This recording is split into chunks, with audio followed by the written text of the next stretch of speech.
Hello, everyone, and welcome to a special episode of the Positive Success Show.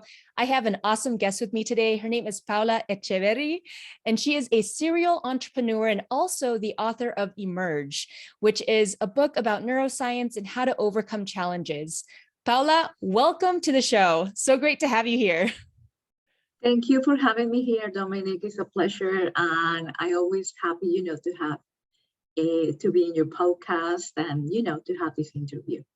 Yeah, no, it's so great for people that are viewing our YouTube channel or listening to the podcast. I met Paula through a friend who is also in the expat space, and Paula has an amazing story about overcoming challenges and really pursuing her dreams, pursuing her life, regardless of the obstacles. So Paula, can you share with everyone your story of challenge and how you overcame it?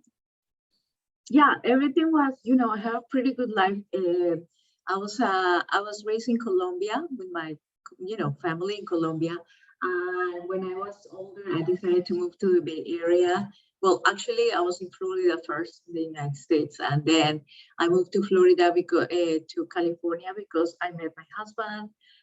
We had a relationship and we got married, and I raised a family in California for over 20 years. I have two little girls now. They're 12 and 9. And, the mom's life, but also I always been an entrepreneur.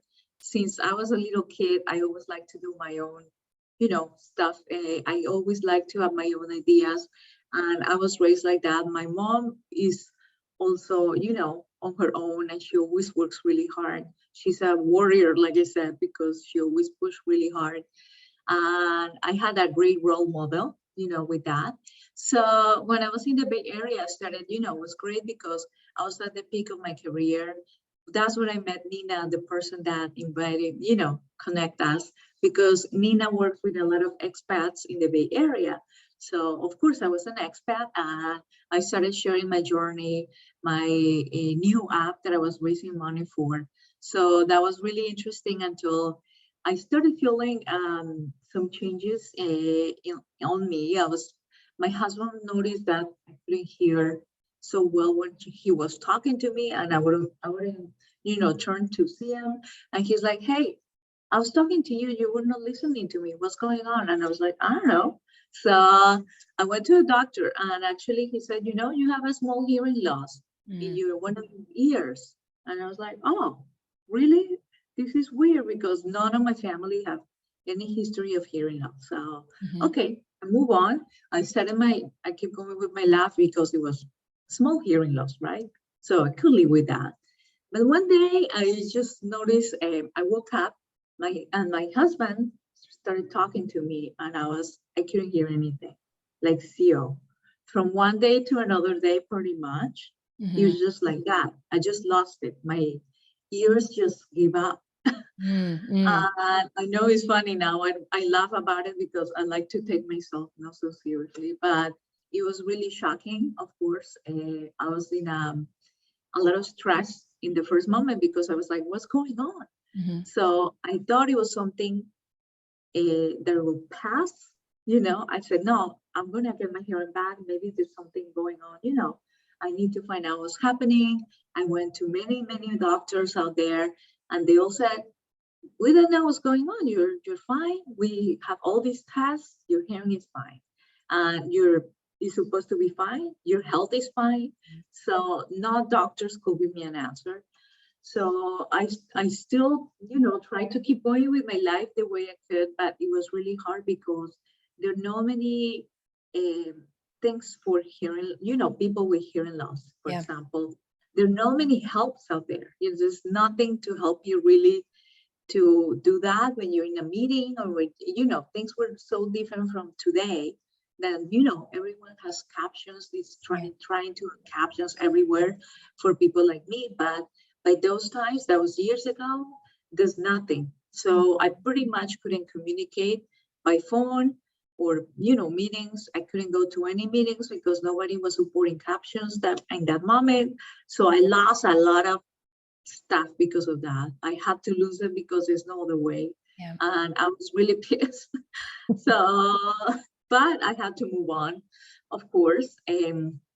But I got very stressed, because that was a big change, of course, in my life. I had to do many things, because the first 6 months are the months that you're always trying to figure out what happened and why. You always said, why is this happening to me? So you try to find answers, right? And I looked everywhere. I couldn't find anything that could really give me an answer, knowing my family's, background, anything. So one day I was at the gym, and I could feel my body was changing in a way, like I was really stressed out every day trying to adjust to this new life that I was trying to face, all these challenges with my hearing. So I get really stressed. Every day I feel my stress going up, up, up, until one day I just gave up pretty much. My body just gave up. I had this really strong panic attack where I'm seriously, I couldn't think, I couldn't breathe, I couldn't do anything. I felt I was having a heart attack. That's what it feels like. So I was like, okay, I'm getting a heart attack.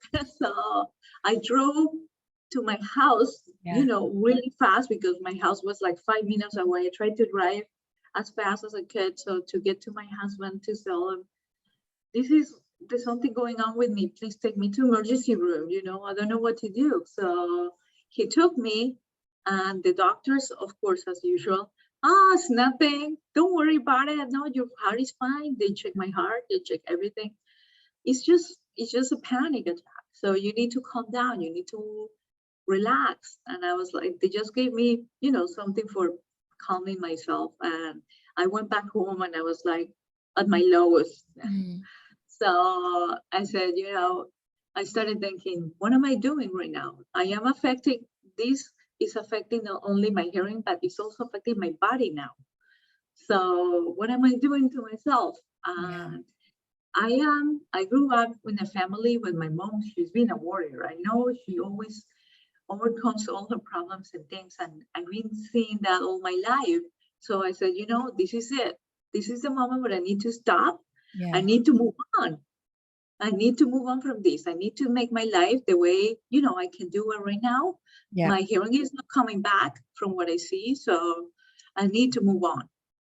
So you really need to start, that journey. And that's how I started this journey until now, where I am in a very different place because of, all the things that I did to this point. Yeah, So that's, I mean, it's an incredible journey, an incredible story. And Paula, there's one thing that I'd love you to share with the audience. What was the event that happened prior to the hearing loss? An event that happened prior to my hearing? When I was reading your biography, you had your second child, and then suddenly your hearing became lost. You start to lose your hearing after the second After my second child, I was at the peak of my career. I was trying to raise money for my company. I was talking to investors every day, going to meetings and trying to talk to people. And now, because of this issue, I still try to move on and go to his meetings and all of that. But some people, they just want things fast. You know how people are nowadays. They don't have any patience. So when they have to repeat something, people get frustrated. And I faced a lot of that. People get frustrated. Even my husband, at that point, of course, he was frustrated because everyone was trying to communicate with me. And I was like going through all of these. So I had some help, of course. Hearing aids are the things that they give you, right? To start trying to hear again. So, but I noticed my brain started changing too during the process.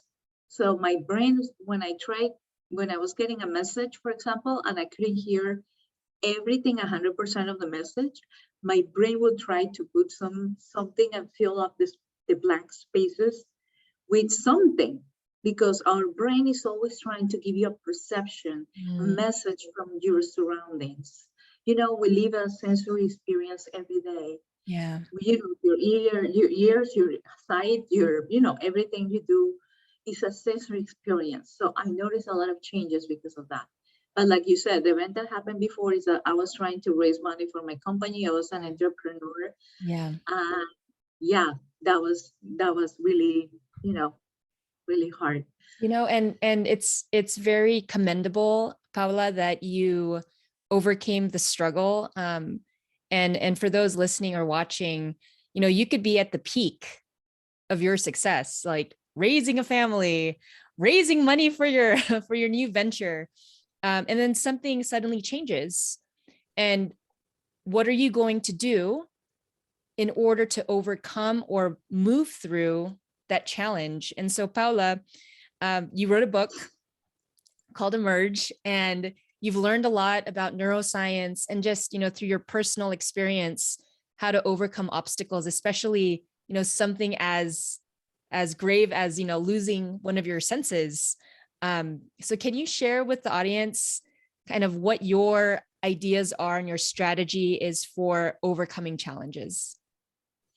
Yes, when I was going through all these challenges, like I said, I noticed changes in my brain and my body.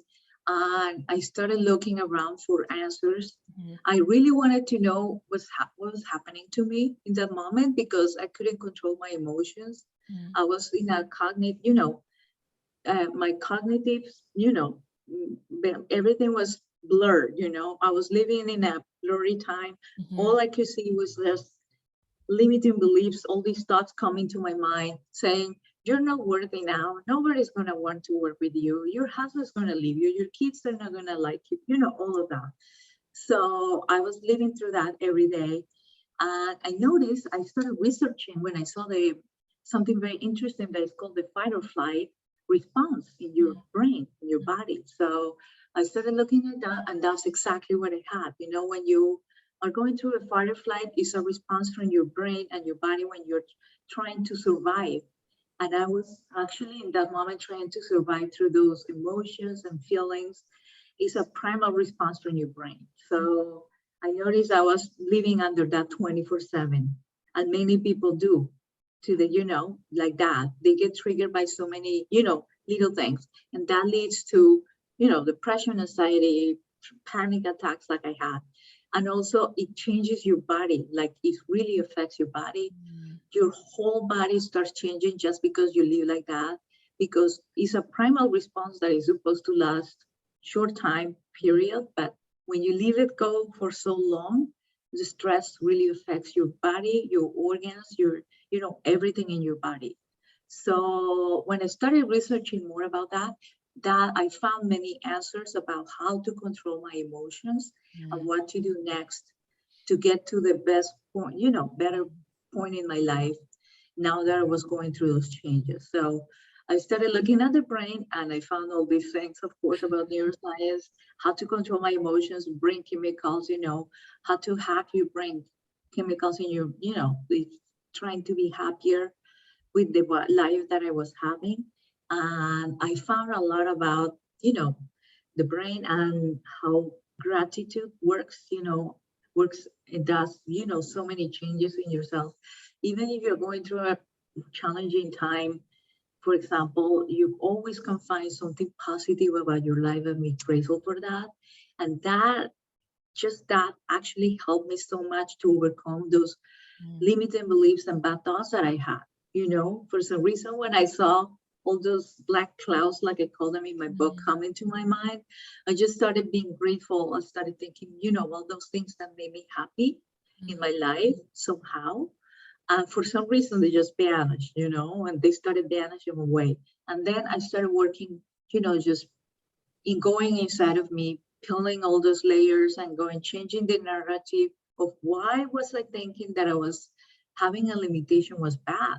Actually, I could be the same person or better because of this. So it was actually a blessing in disguise, like I call it, because I started learning more about me, loving myself for who I am right now. And that changed my whole life. It was like a before and after point in my life. So I decided to transform myself, just something and a better person that I could, I was a good person before, but I could see after these changes, I tried to be a better person for myself to love myself more, which I didn't do that much before.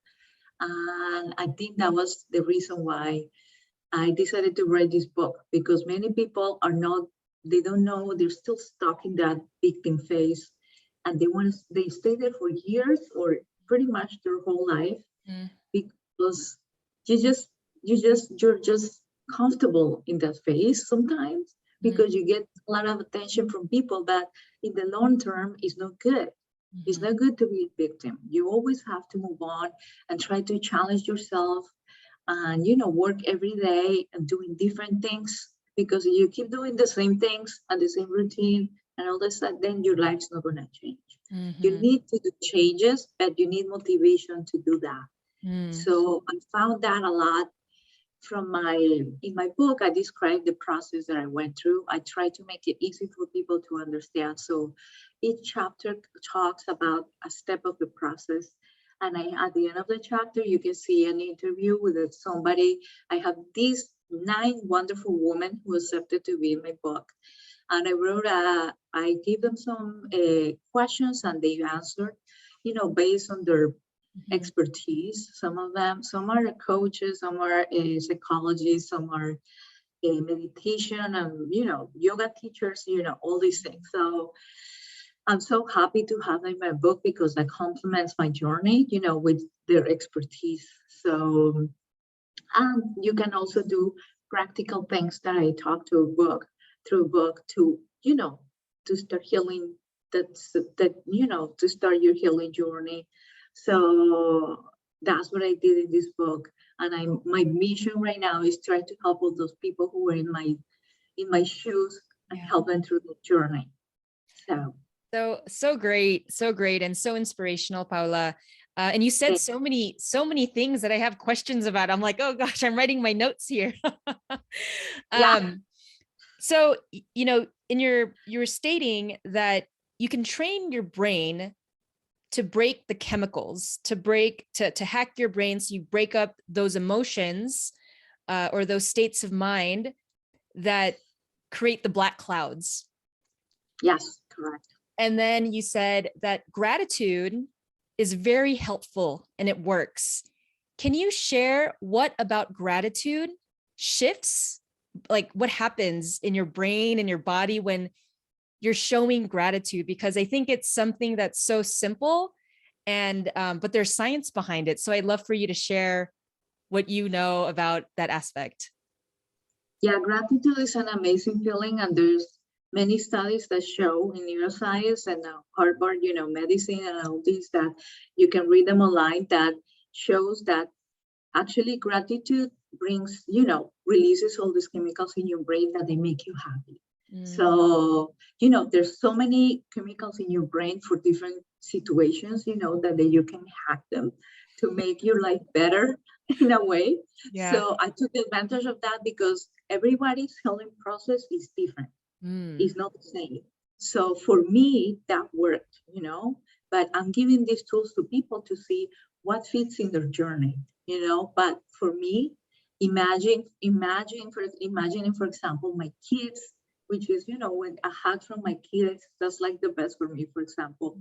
When I imagine that, it just releases all these emotions, oxytocin, all dopamine, all those feelings that, that they work with your brain, and they actually try to make you happy and more, they give you all the motivation to keep going. So I found that a lot, just you can find gratitude in many ways. You don't need, it's hard when you're going through a challenge to see good things, right? But I did try to just see the small things in my life. My kids were happy and they were healthy. They were supporting my journey so much. My little kid, she just started learning sign language just to help me out. And, all these things that they did for me. And of course, your family, when you have family members that support you, that's also part of the journey, but that, helps you brain chemicals and all of that. But gratitude was a huge thing for me, a huge moment, that I didn't know was so powerful. And I lived it. When I was going through those bad things, I started thinking about all these moments, that I was grateful for in my life. And it really changed the narrative of my thoughts, my behavior. I started feeling more, happier every day, little by little. I also use affirmations, because I know they're powerful, trying to work on my, subconscious mind, so because every day you start doing affirmations, with your life, it changes those limited beliefs that you have about yourself, because it's all ingrained in your brain. When you're from 0 to 7 years old, you get all those beliefs and things in your brain that they're ingrained in your subconscious mind. So there are ways that you can change the narrative. There are many different ways. Like I said, everybody's different. But for me, that, of course, gratitude and affirmations every day, they really work, to change the narrative in my brain about those bad emotions and seeing things totally differently from what I was thinking in the beginning about you have a limitation, you're not worthy, you're not, all of that. Yeah. So there are many things that I write in my book that I show people easily, how to understand neuroscience and all those brain chemicals. I have at least them in the book. I tell people, these are the brain chemicals that they're, and how you can have them. And I try to show people through my story how I did, change that. So yeah. So So it's so great. And it's so, again, it is so simple. It's a simple way to get yourself into a positive mood. And what a great, what a great example for this show, positive success. What can you do to stay positive despite challenges? And there you have it, folks. You have brain chemicals that you can summon just by thinking about hugging a loved one, just by thinking about those special small moments in your life, and you start to feel that gratitude. I mean, in your whole body, like it comes up, and you start to yeah, it's you amazing. feel amazing, like cloud nine, right? Like, I'm so grateful. Yes. So good, Paula. And my next question, and I guess this goes back to gratitude, but if there's any other things that you have, what do you do to stay positive when things don't go your way? Well, I noticed through my journey, for example, I just did a workshop. It's called My 3 Secrets to Overcome Challenges. So I talk a lot about just three simple things that you can do to start healing, to start your healing journey. One of them is, of course, accepting that you have a problem, because not many people accept, things. For example, if you're going through a challenge like me, or a divorce, or, cancer, I don't know, so many big challenges that people go through their lives, you need to accept what you're going through. It doesn't mean that you're accepting that, that in your life, but it just makes it easy to say, okay, I have this problem, and I can, accepting that in your life is a huge relief. Just letting go that feeling of not accepting and resisting that. The more you resist, the more you become, the victim, and the longer it's going to take for you to heal. So I tell people, you need to accept it. Many people that I talk to, they say, oh yeah, I did accept it. I said, no, I don't think you did. So you really need to think deeper, go through this deeper emotions and see, are you really accepting yourself right now, the person that you are right now? So that's one of the things. The second thing I would say that for me, that was really important was my surrounding yourself with a good tribe. I call it a tribe of people that they're going to support you, because like I said, oxytocin is released in your brain when you have positive emotions like hugs and things like that. But, also people, they can also trigger you and make you more emotional when you go through those challenges. So you want to keep around the people that I call the keepers, the people that you want to keep around, that you feel joy, that you feel happy with them, that you have fun, or they make you grow somehow in a way, like a mentor, somebody who's going to step, support you in that process. So you want to keep those people around. Yeah. So, and you want to step back and take time off from those people that, they trigger you. They always make you stress. Their comments are not positive. They're toxic in a way. So you want to step away from those people. But I know it's hard for some people to step away, let's say from your mom or dad or somebody who's really close to you. But what I say is that if you have somebody like that, then you should start creating boundaries with them. Because when you're going through a challenge, you need to put, boundaries very clear for people so they don't step on the process that you're going through. Yeah. Boundaries mean saying no to many things. You want to go to anywhere, you can say no. You can tell them, I'm feeling this comment is not very positive. Maybe you should think about it, what you're saying to me right now. I'm not saying being confrontational. I'm just saying, creating boundaries with people is very important. Because if you don't, then again, your healing process is going to take a lot longer. Yeah. And the third one that I got that I think is also one of my secrets is resilience. And resilience is actually, from neuroscience, is actually the action of going back to where you were before. For example, like bouncing back from problems easily and faster. So resilience gives you that power to, to go back to your, old self and, bouncing back from problems a lot easier. So resilience is something that you have to build. Some people, they don't have it in themselves so much because they face neuroscience. Actually, there are many studies that show that when you have poor resilience, is maybe because you had a trauma in the past when you were a kid, and that made you to be, that actually help when you grow up, it makes you be, less prone to face challenges so easily. So you have to build it every day. Resilience actually was a big part of me when I was growing up, from my mom, like a role model. But I also built a little bit through my businesses, because when you're an entrepreneur, you have to move on quickly, try new things, something that's hard to go. So I did build a little bit from my entrepreneurial, businesses. So I had some of that, but I have to build it, again, when I was going through those challenges. And I think that's one of the best things that you can have, is to build that resilience. And you can build that through, many things in neuroscience talk about that. Like you can do different things, like I was just talking about gratitude. You can do journaling, which is great, for dumping your emotions in paper. Actually helps to get rid of those feelings. Like your brain actually thinks that you're getting rid of that when you're writing it in paper. So and so many things that you can do to, build a resilience and to go back, to your old self.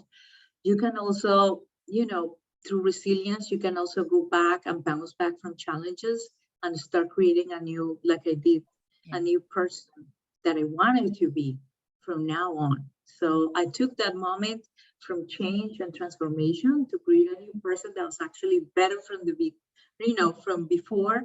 I tried to make a new person after, and that's what I did through these, through these things that I did in my process. So, so good, so good. This is everyone that's listening or watching. Make sure you're taking notes, because Paula is dropping so many gems of knowledge and wisdom in terms of going through your own healing process, your healing journey. Everyone is unique. So take these bits of information as a way to move through what you're going through in a positive way. Paula, I love the framework: accept, find your tribe, and resilience. It's so good. And that first step, or that first stage of acceptance, I think it's the hardest to accept.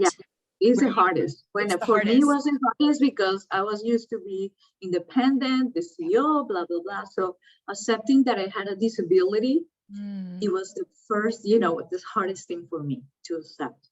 So I know it's hard. Everyone goes through a process faster or slower. I know it takes time. And like I said, everybody's different. But for me, that was a more challenging thing. Once I accepted that I changed, everything was easier for me. And that comment that you said about when you don't accept and you resist, the longer you resist, the longer it will take to start your journey.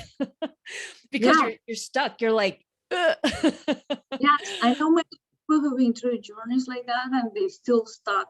They Yeah. pretty much they get stuck all their lives trying to be, and they feel like a victim and they like, they like to be there. That's their comfort zone for some reason, Yeah. Yeah. But for me, being a victim, that was not the thing that I like. I hate being the victim personally. So I didn't want to take that for me.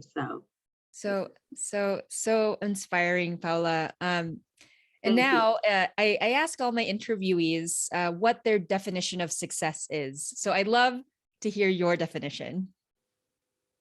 My definition of success, I think now that I see through all these processes that I had, it was my definition of success was very different before from what I am, where I am now. I think success is just doing what you love with the people you love, So I went through all these things. Success for me was before, just being the richest or more pretty or whatever, things that were very superficial. Now my process changed me so much that I see success about just being happy with who I am, doing what I love every day. That's what makes me successful, because success is something that comes after when you're happy. It's like a result from being happy. When you're happy, you're successful. It shows in everything you do. So I think for me, that's what success means. Just being happy with yourself and being with the people that you love. That's the most important, to be successful. To be the best version that you can be yourself. That's what I strive every day. I try to be every day the best person I can be. And that's success for me, So.